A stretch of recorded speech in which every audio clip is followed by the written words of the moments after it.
এখনো অবধি বুঝতে পারলাম না কাজ করার জন্য বেঁচে আছি নাকি বেঁচে থাকার জন্য কাজ করছি। ছোটবেলায় সবাই জিজ্ঞাসা করতো বড় হয়ে কি হতে চাও, বলতে পারতাম না। এতদিনে উত্তরটা পেলাম। আবার ফিরে যেতে চাই ছোটবেলায়। ক্লান্ত হয়ে গেছি এই জীবন যুদ্ধের চাকরি থেকে। যদি সম্ভব হয় জীবনের সব পাওয়া মিটিয়ে অবসরটা বন্ধুদের থেকে দূরে সরাতে সত্যগুলো সামনে এলো। মোটেই ভালো ছিল না তারা, কিন্তু জীবনের মানে তাদেরকে ঘিরেই ছিল। ভর্তি পকেট দিয়ে গোটা পৃথিবী চিনলাম, আর খালি পকেট দিয়ে আপনজন চিনলাম।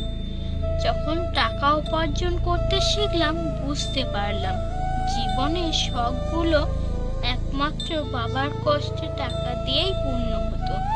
এখনো তো নিজের টাকা দিয়ে শুধু নিজের প্রয়োজনটুকুই মেটে। হাসতে ইচ্ছে না করলেও হাসতে হয়, ভালো না থাকলেও বলতে হয় ভালো আছি। এটা একটা জীবনের নাটক, যেখানে সবাই এই নাট্যমঞ্চের নাটক করতে হয়।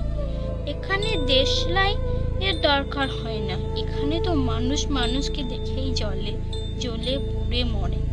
ঘুম আর মৃত্যুর মধ্যে পার্থক্য কোথায় জানেন? ঘুম হলো অর্ধেক মৃত্যুর সমান, আর মৃত্যু হলো গভীর নিদ্রার যাপন। জীবন তার কথার মতোই চলে, সকাল হয় ও সন্ধ্যাও হয়। জীবন এইভাবেই চলে যায়। কেউ কেঁদে মন হালকা করে, আবার কেউ হেসে দুঃখ লুকিয়ে রাখে। প্রকৃতির কি ক্ষমতা! জীবন্ত মানুষ জলে ডুবে যায়, আর মৃত মানুষ জলে ভেসে ওঠে। আমাদের জীবনটা বাস কন্ট্রাক্টরের মতো, রোজ ভ্রমণ করতে হয়, কিন্তু গন্তব্যস্থল কোথায় জানি না। প্রশ্ন খুঁজতে খুঁজতে নিজের ঘরেই উত্তর খুঁজে পাই।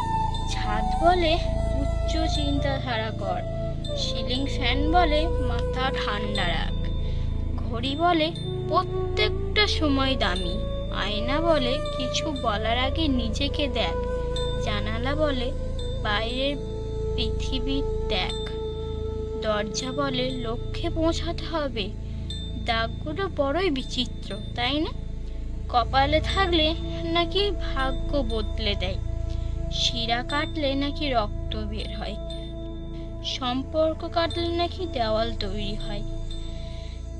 না, এই 1 টাকা যদি 1 লাখ টাকা থেকে বাদ দিয়ে দেওয়া যায়, তাহলে সেটা আর লাখ টাকা থাকে না। আমি, আপনি সবাই কিন্তু সেই লক্ষ লক্ষ টাকার মধ্যে 1 টাকার মতো, আর বাকি সব মিথ্যা। ধন্যবাদ।